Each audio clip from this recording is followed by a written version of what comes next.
Bala-balatong na ang pawis na napalingon na si Britney. Nakita niyang nasa likod niya pala si Rufa. Nasa mga sandaling iyon na hindi na may pintang hilatsa ng kanyang mukha. Maya-maya ay umaliwalas na rin naman yun. Ang buong akala ng babae ay buntis si Britney kung kaya naman to nagsusuka. Para mapunta ka sa mas mataas na posisyon sa buhay ni Kenji, ginawa mo talaga lahat na makakaya mo. Akusasyon pa nito na hindi na lang pinatulan ni Britney. Kung alam lang nito na siya na ang kusang nakikipaghiwalay, sa asawa'y malamang iba ka nagdiwang pa ang loob ng siyempre, babaeng kaharap niya. Pero sa tinanggap kong perang inoffer sa akin ng sekretary niya si Caroline, huwag kang pakampante, hindi pa tapos ang laban natin. Bagamat nagkahiwalay na kami ng maayos, oras na lumapit siya sa akin at bumalik, dalawang palad ko pa rin siyang tatanggapin. Huwag mo sanang kakalimutan yon at huwag kang masyadong magpakampanting tapos na kami. Wala nang panahon si Britney na pakinggan pang ibang mga pinagsasabi nito sa kanya. Baliwalang naghilamos na lang siya ng muka gamit ang malamig na tubig. Oras na para baliin ang pakpak ng babaeng kaharap na mataas ang lipad. Kung ako sa'yo, Rufa, hindi na ako aasa na babalik siya sa'yo. Alam mo kung bakit? Tinasa na si Britney ng kilay ni Rufa. Ang akala pa naman niya ay wala nang pakialam sa kanya ang babaeng kaharap. Inalok ako ni Kenji na mag-renew kami ng vow. Kung papayag ako, paano pa kayo magkakabalikan? Walang imik na umalis si Rufa. Malungkot nang umisi si Britney sa harapan ng salamin ng maiwang doong mag-isa. Sumagi sa kanyang isipan na paniguradong hindi naman pababayaan ni Kenji ang kanilang anak. Pero meron pa rin naman siyang agam-agam. Sinusubukan niyang humingi ng tulong sa kapatid nitong si Althea. Hindi naman siguro siya nito bibiguin.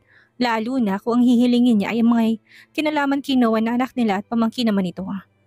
Sa isipin yun ay hindi na niya mapigilan ni Britney na mangilid ang kanyang mga luha. Hindi pa rin makapaniwala sa sakit na kanyang nararamdaman. Wala kasing sign yun. Bigla-bigla na lang niyang nalalamang nasa stage 5 na pala. Marapat lang siguro na tanggapin ko na ang magiging kapalaran ko. Dahil kung hindi ako makakahanap ng donor, habang buhay na ako magkaka-dialysis hanggang sa maubos na ako at matapos ng buhay ko. Pinagmasdan ni Britney ang kanyang balat. Noon lang niya napansin na nanunuyo pala yun bukod sa maputla at medyo parang nagda-dark din yon. May mga rashes din siya dahil sa pangangati ng kanyang balat na side effect pa rin na sakit. Nagawa na niyang i-search online ang mga sintomas noon na akmang-akma sa kanyang mga nararamdaman. Ganun pa man, huwag kang mawala ng pag-asa, Britney. Muli niyang alo sa kanyang sarili habang nahihikbi na. Tama, sasabihin ko kay Kenji. Kahit na ganun ang ugali niya, siguro naman tutulungan niya ako makahanap ng magiging donor. Malay mo naman hindi ba? Tanong niyang umalis sa sarili na nakaharap sa salamin. Malay mo. Alas 9 na nang umuwi si Kenji sa kanilang suite na tinutuluyan. Madilim yun pagpasok niya ng loob. Naaninag niya ang bulto ng asawa na nakaupo sa harapan ng bintana. Nakatanaw to sa malayo. Ang mga neon lights na mula sa labas ng bintana ay nakakalat sa kanyang mukha. Nakakadagdag pa yun ng visible na kalungkutan sa kanyang magandang mukha. Medyo naantig ang puso ni Kenji nang tanawing iyon ng kanyang asawa. Bakit hindi mo buksan ang ilaw? Hindi ka ba nadidiliman? Binuksan ni Kenji ang lahat ng ilaw ng suite pagkatapos niyang sabihin yon. Masyadong naging maliwanag ang paligid kung kaya naman hindi nakaligtas sa paningin ng lalaki ang bahid na luhang dumaloy sa magkabilang pisngi ni Britney. Sigurado si Kenji na umiyak siya. Matagal niya itong tinitigan. Pumunta siya sa sofa at umupo. Hinubad ang coat. Galit ka pa rin ba sa akin hanggang ngayon nang dahil sa nangyari kahapon? Hindi siya pinansin ni Britney. Kahit ang lingunin, iniisip kasi ng babae kung paano niya sisimulang banggitin sa asawa ang tunay na kalagayan niya. Ayaw niya sirain ang trip nilang iyon na tsak na mangyayari kapag sinabi niya ang sakit. Kumain ka na ba? Tapos na. Tipid niyang sagot, kinakabahan pa rin. Gusto na niyang sabihin ang lahat. Baka sa mukha ni Kenji na hindi siya naniniwalang kumain ng asawa. Totoo bang kumain ka na? Ang totoo noon ay kaunti lang ang nakain ni Britney. Dahil wala siyang ganang kumain, yung tipong pakaramdam niya, hindi naman siya gutom kaya bakit siya kakain ng marami? Ilang kutsara lang ang kanyang nalunok. Oo, ikaw, kumain ka na ba? Napilitang lingunin siya ni Britney upang makita lang kung anong reaksyon nito at kasagutan sa kanyang itinanong. Ang pagod na mukha ni Kenji ang sumalubong sa paningin ni Britney. Nahulaan niya kaagad na paniguradong marami na naman itong inasikaso. Pinilit niya ang kanyang sariling ngumiti. Humakbang na palapit sa asawa niya si Kenji. Tapos na, naisip ko kasi na baka tapos ka na rin kumain. Sagot ni Kenji. Na hindi inaalis sa mga mata kay Britney. May napansin si Kenji na kakaiba sa itsura ng asawa pero hindi niya yun mahulaan kung ano. Pero kung gutom ka, pwede naman kitang samahan o magpa-deliver na lang tayo ng pagkain dito. Umili si Britney, sign na hindi siya sangayon. Hindi na, busog na ako. Hindi na pinilit ni Kenji na kumain ng asawa. Muli pa siyang nagduda ng asikasuhin na siya ni Britney. Kinunan siya nito ng pampalit na damit. Ang babae rin na nagtupi ng maayos, hinubad niyang damit upang ilagay iyon sa isang traveling bag na mga labahin nila. Dahil doon iniyakap niya siya ni Kenji mula sa kanyang likuran. Sa tingin ng lalaki, mukhang hindi nagalit si Britney sa kanya. Nakikita niya yon sa paraan ng panakanakan tingin at sulyap nito sa kanya. Hindi rin to nagpumigla sa yakap niya. Hinaya lang siya nitong yakapin, bagay na nakakapanibago kay Kenji. Hindi ganon ang galit na Britney na kanyang kilala. May gusto ka bang sabihin sa akin, Britney? Kanina pa kita napapansin na panay ang sulyap sa akin. Sabihin mo na, Han, makikinig ako sa'yo. Ani Kenji na binigyan ng panang magandang ngiti ang kanyang asawa. Ilang minuto pang naburo ang mga mata ni Britney sa mukha ng kanyang asawa na naghihintay ng kasagutan niya. Hindi ang sakit niya ang nasa isip niya ng mga sandaling iyon kung hindi ang kapatid niyang si Gavin. Gusto niya itong makita at makausap ng masinsinan. Kaya lang nagdadalawang isip siya kung pagbibigyan ba siya ni Kenji kapag hiniling niya yung mangyari. Ingat na ingat pa naman siyang banggitin sa lalaki ang pangalan ng kanyang kapatid at baka biglang magulo lang ulit ang lahat. Gusto ko sanang makita ang kapatid ko pagbalik natin sa Manila. Pagbigyan mo sana ako ulit, Kenji. Lumuwag ang yakap ni Kenji sa katawan ng asawa nang marinig niya ang sinabi nito. Kakatapos niyo lang magkita nung nakaraan, gusto mo ulit makipagkita sa kanya? Bakit? May problema ka ba na gustong sabihin at feeling mo sa kanya lang magiging safe yon? Panguhula na ni Kenji. Mabilis na umiling si Britney. Diskumpiyado doon si Kenji, naghihinala na siya na may mali sa kilos ng asawa niya, pagbalik niya pa lang. Hindi niya tuloy mapigilan ng sarili na isipin na baka nang dahil yun sa naging away nila ng dahil kay Rufa Quinto. Baka magsusumbong to sa kanyang kapatid, kumbaga hihinga. May tinatago ka ba sa akin, Britney? Bakit may iba kong kutob sa kahilingan mong to? Tanong ni Kenji na marahang iniikot na ang katawan ng asawa paharap sa kanya upang mas makita niyang kabuuan nito. Napaiwas na ng tingin si Britney. Bumabayan sa kanyang mga paa na agaw pansin pa rin ng pamamaga ngayon. Hindi lang napapansin ni Kenji iyon dahil palagi ito nakatingin sa kanyang mukha. Natatakot na siya na baka mabasa ni Kenji ang nilalaman ng kanyang mga mata kung hindi niya gagawin iyon. Wala, sagot niyang hindi na makatingin ng diretso kay Kenji na alam niyang nakakatunog na sa mga kilos niya. Anong poproblemahin ko? Yung babae mo si Rufa? Sanay na akong ganun ka. Hinawakan ni Kenji ang baba ni Britney at tinaas iyon upang magtamang kanilang mga mata. Nang walang kahit na anong maaninag na emosyon si Kenji doon, maliban ng lungkot ay bumuntong hininga na siya. Nararamdaman niyang may tinatago talaga sa kanya si Britney at yun ang gusto niyang madiskubre. Namimiss ko lang ang kapatid ko, yun lang. Wala nang iba, maniwala ka sa akin, pangungubinsi sa kanya ni Britney. Gusto niyang kunin ang atensyon nito sa ganun lang. Ikaw, hindi mo ba namimiss ang kapatid mo si Mrs. Almeda? Kasi kung oo ang sagot mo, maunawaan mo rin ang nararamdaman ko. Muli siyang niyakap ni Kenji na marinig ang timbre ng boses. Hindi malaman ni Britney kung ano nang magiging reaksyon niya. Gusto niya na marinig ang pagpayag nito. Kapag nangyari yon, paniguradong magiging kalmadong kalooban niya kahit na papaano. Yun lang naman ang gusto niyang marinig. Sige, pagbalik natin ng Manila ay papayagan kitang makipagkita sa kapatid mo. Pagkatapos na sabihin niya ni Kenji ay natagpuan na lang ni Britney ang kanya sarili na mahigpit ng niyayakap ang katawan ni Kenji habang naiiyak na. Marahil dahil hindi niya inaasahang papayag ito sa hiling niya. Ibang inaasahan niyang magiging sagot nito. Magmamatigas ang lalaki at babawalan siya kapag nakita kayo. Sabihin mo rin sa kanya na invited siya sa magiging kasal natin. Kaamo papadala natin siya ng invitation card oras na ma-finalize na lahat at kung kailan natin gustong gawin yon. Matapos lang ang mga inasikasa ko ngayon, yun naman ang isusunod nating paglalaanan ng panahon. Marahang tumango si Britney kahit nataliwas doon ang kanyang plano. Gusto niyang umalis ang kapatid niya ng bansa. Gusto niya magbagong buhay to bago man lang siya mawala o bago man lang mas lumala ang kalagayan niya. Ayaw niyang isa ito sa magpresenta ng kidney niya. Yung tipong magkakaroon to ng kalayaang mamuhay na matiwasay at walang kinatatakutan sa kanyang bawat galaw sa ibang lugar. Thank you, Kenji. Thank you. Garal-gal ang tinig na sagot niya na yumakap na ng mas mahigpit. Tanging halik sa noo ang natanggap ni Britney mula kay Kenji na hinapit pa siya nito palapit sa katawan. Marami ka bang nabiling mga laruan at damit ni Noah? Tanong ni Kenji habang magkatabi silang nakahiga sa kama. Ang tanging dim light na lang ng buhay noon. Gusto ko lang sanang malaman. Nakaunan si Britney sa kanyang isang braso. Natatanaw ng kanilang mga mata ang labas ng suite kung saan nakahawi ang kortina na salaming bintana. Nakayakap si Kenji sa katawan ni Britney. Ganon din ang babae sa kanya. Medyo natuwa naman doon si Britney dahil hindi ito nag-initiate na gamitin ang katawan niya kagaya ng dati. Pero may agam-agam pa rin ang damdamin niya. Hindi niya pwedeng pagkatiwalaan si Kenji dahil baka mamaya bibigla na namang sumulpot na babae, kagaya na lang ni Rufa. Napagdesisyon na ni Britney na sulitin na lang at i-enjoy ang mga araw na kasama niya to. Hindi niya na kailangan magtanim ng sama ng loob hanggang sa mawala siya. Tinanggap na lang niyang hindi na siya gagaling. Marahil ay pupuslit na lang siyang magpa-dialysis hanggang sa hindi na kayanin ng kanyang katawan ng lahat. Sakto na yon, lalakihan din naman niya ang mga damit niya ngayon. Saka na lang siya ulit bibili. Sa susunod na bibili ako yung may allowance na sa katawan niya. Nilingon na siya ni Kenji. Anong ibig mo sabihin, Britney? Ang ibig ko sabihin, gusto ko siyang bilhan ng damit na isusuot hanggang mag 5 years old siya. 5 years old? Ang tagal pa nun, Han. Malayo pang araw na sinasabi mo. Bago pa nga lang siya naglalakad, hindi ba? Madalas pa rin nga siyang madapa. Natawa pa si Kenji nang maalalang anak nila. Basta, pwede ko namang gawin yun, hindi ba? Oo naman, kaso hindi ba yun maluluma sa lalagyan? Kukupas o masisira ang tela? Hindi yun, basta ayusin na lang ang paglalagyan.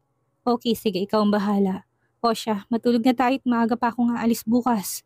Ngumiti lang si Britney na ayusin na ni Kenji ang kumot ng katawan nila. Humigpit pang yakap niya at hinigpitan pang yakap, yung tipong pilit na pinaparamdam ni Kenji kung gaano to kahalaga sa kanya. Nang gawin ni Kenji yun ay tila ba na walang pagod sa maghapong yun ng lalaki. Nakapag-release siya ng matinding stress sa trabahong pinagdaanan niya sa buong maghapong iyon. Good night, Han. Kinabukasan, gaya ng inaasahan ni Britney ay mag-isa na naman siya sa loob ng silid pagdilat ng kanyang mga mata. Ngunit iba ang pakaramdam niya ngayong araw kumpara ng nagdaang araw. Mas magaan, mas masigla rin siya. Marahil ay nang dahil yun sa late night talks nilang dalawa ni Kenji na sobrang namiss niya. Madalas nilang gawin yun noong magkasintahan pa lamang silang dalawa ng lalaki. Minsan nga ay inaabot pa sila ng umaga habang nag-uusap tungkol sa mga walang kwentang bagay. Masaya na sila. Matapos niyang bumangon ay nag-inat siya ng kanyang dalawang braso. Pakaramdam din niya ay nabisan ng kanyang sakit na naramdaman sa katawan. Bagamat medyo mainit ang temperatura ng kanyang katawan at panakanakang nararamdaman niya ang pagguhit ng lamig sa kanyang likod ng buto at mga kasukasuan, alam niya sa sarili na kaya niya yung lagpasan. Iinom lang siya ng gamot sa lagnat at ayos na. Mrs. Barrowell, ayos ka lang ba? Worry na tanong ni Caroline. Nang pumunta doon bandang tanghali, inutusan ni Kenji ang sekretary na dalhan si Britney ng pagkain sa suite para sa tanghalian. Nag-aalala kasi ang lalaki na baka hindi ito kumain kung kaya naman ang favorite niyang pagkain ang inutos nitong bilhin ni Caroline. Ang plano sana ni Kenji ay magkasabay silang kakain ng asawa ng lunch. Tatawagan niya ito at papupuntahin sa opisina ng kanilang branch. Kaya lang ibiglang merong unexpected siyang bisita kung kaya naman napilitan niyang i-cancel ang plano niyang iyon at tarapin na lang muna ang may kaugnayan sa kanyang trabaho. Oo, ayos lang ako. Medyo masama lang ang pakaramdam ko pero nakainom naman ako ng gamot. Kaila ni Britney, tinitigan siyang mabuti ni Caroline. Mga titig na tipong sinusuri nitong tunay niyang nararamdaman. Bahagyang kumunot ang noon nito nang mapansin na parang may mali sa itsura ng kaharap na asawa ng kanyang amo. Para itong may sakit. Hindi niya mapunto kung ano pero malakas ang kutob niyang may inililihim ito. Yun ang kailangan malaman ni Kenji kung kaya naman kailangan niyang ipaalam sa kanyang amo ang kanyang nakikita ngayon dito. Huwag mo na sanang iparating pa kay Kenji ito at baka makadagdag pa sa isipin niya. Kilala mo naman yun. Ayoko madagdagan pang isipin niya at alalahanin niya kung kaya ayos lang naman ako. Hiling pa ni Britney sa kausap. Sige po Mrs. Barrowell, kayong bahala. Napipilitang sagot ni Caroline. Pero ang totoo noon ay sasabihin niya pa rin. Matapos na ilang sandali umalis na rin ang sekretary upang bumalik sa opisina. Naiwan si Britney na biglang sumama pa ang pakiramdam. Pakiramdam niya ay maubusan siya ng oxygen. Sa katawan na nahihirapan ng huminga. Hindi lang yun. Hinang-hina na rin siya kahit na kumain naman siya pero wala pa rin siyang lakas na nakuha buhat doon. Kalma Britney, kailangan mo mag-ipon ng lakas para makarating ka sa kwarto. Hindi na nagawa ni Britney nang bumagsak na lang sa sofa. Sinabayan kasi ang panghihina niya na sakit ng ulo. Nang kumalma yun ipinili ni Britney na umidlip saglit ngunit nagising siya na parang binibiyak na naman ang kanyang ulo. Mas masakit yun kumpara kanina kung kaya naman minabuti na lang niya na lumabas ng hotel upang humanap ng pharmacy na mabibilan niya ng gamot. Nagulat pa siya na gabi na pala. Buhay ng lahat ng ilaw sa paligid ng hotel na kanilang inuukupa. Diretso lang siya naglakad matapos na magtanong-tanong kung saan may malapit na bilihan ng gamot. Walang tiyak na direksyon yun para sumugal pa rin siya. Kailangan niya mapahupa yun bago pa man dumating ang asawa. Ilang hakbang pat may nakita ng pharmacy ang babae. Nakahinga na siya ng maluwag. May alam siyang gamot na mabilis na makawala ng sakit ng ulo, ngunit kailangan niya ng reseta mula sa doktor. Hindi sila basta-basta magbibigay kung walang may papakitang papel na katibayan ng prescription. Nakalimutan pa naman niyang makiusap sa doktor kanina. Batid kasi ni Britney na hindi tatalabang simpleng paracetamol lang sa sakit na yun ng ulo niya. Kilala niya ang capacity ng kanyang katawan. Pasensya na po, hindi ko kayo mabibigyan ng gamot kung wala kayong resetang may papakita sa akin. Mariing sagot ng cashier na medyo may pagkasupladang dating. Isang beses lang siya nitong tiningnan at hindi na naulit yon matapos tanggihan. Yung over the counter na lang pong bilhin niyo, ma'am. Pasalamat si Britney na hindi matao sa lugar na yon. Sila lang ng cashier kung kaya naman malaya siyang nabigay ng offer ng halaga na alam niyang hindi ito magagawang tanggihan kahit pagustuhin ito. Sige na miss, hindi kasi tatalabang normal na gamot sa akin. Masasayang lang ang pangbibili ko. Magdadagdag na lang ako sa normal na price. Saka ilang piraso lang naman ang kailangan ko. Hindi naman marami eh, baka pwedeng magawan mo na yun ng paraan, please miss. Sinipat si Britney ng babae mula ulo hanggang paa. Sa panunuri niya ay normal naman ang mukha ng dalaga. Sa suot ni Brian ng damit nitong pantulog ay naguhimiyaw na galing to sa prominenteng pamilya. Sige, pero ilang piraso lang ha. Bawal kasing gusto mo. Ipupuslit na lang kita ng ilang piraso. Bumitak sa isang masayang ngiti ang labi ni Britney nang pumayag ng babaeng sa counter. Maraming salamat. Binunot ni Britney ang kanyang cash sa wallet at inabot na niya yon sa babae. Huwag mo na akong suklian. Sa'yo na yan. Tumango ang babaeng tinanggap ng cash. Nagangatong muli ng mukha sa kanya. Pero ma, advice ko lang po na sa susunod ay kailangan niyo na po magpatingin sa doktor at baka may iba na po kayong sakit kung bakit sumasakit ang ulo niyo at hindi na ma-cure ng simpleng gamot na mabibili over the counter. Baka kasi mas lumala. Mabuti na yung maagang malaman kesa late na. Salamat sa concern. Pagkatanggap ng biniling gamot ay nilagay niya yon sa loob ng kanyang bag. Tumalikod na siya sa babae at lumabas na ng pharmacy. Paglabas niya doon ay napatigil si Britney na makaramdam ng agarang panghihina. Hindi lang yon, biglang mabilis na tumibok ang puso niya. Nagkaroon siya ng palpitation. Naalala niya na uminom nga pala siya ng kape kasama si Rufa sa halip na tilang. Normal na yun sa kanya. Napahawak niya siya sa kanyang dibdib at bahagya na pasandal sa gilid ng pader ng pharmacy. Sumidhi pang kaba niya. Paano kung may masamang nangyari sa kanya sa puntong ito? Paano na siya? Kalma, Britney, kalma. Pilig niya sa ulo upang itaboy ang mga negative thoughts. Sa loob lang ng 2 araw ay pumayat si Britney ng husto na hindi pa napapansin ni Kenji. Hindi inaasahan ni Britney na makikita niyang sasakyan doon ng asawa na pauwi pa lang sana ng hotel nila. Mabilis na napaayos ng tayo si Britney nang makita niyang pamilyar ito. Hindi siya dapat makita ni Kenji sa ganong kalagayan ngayon. Paniguradong pagdududahan na siya nito ng malala. Kaya dapat na umayos. Han, anong ginagawa mo dito? Baba na ni Kenji ng salamin ng bintana sa may banda niya. Bumili lang ako ng gamot sa sakit ng ulo. Hindi ko na kasi matiis. Turo niya sa pharmacy na sa bandang likuran niya. Kailangan niyang palitan kaagad ang topic nila. Ngayon ka palang pauwi. Saktong-sakto, isabihin mo na ako ang sakit ng mga paa ko sa paglalakad kanina para humanap ng bilihan. Mabuti na lang at nakita mo ko dito. Bahagyang ngumuso pa ni Britney na katingin kay Kenji.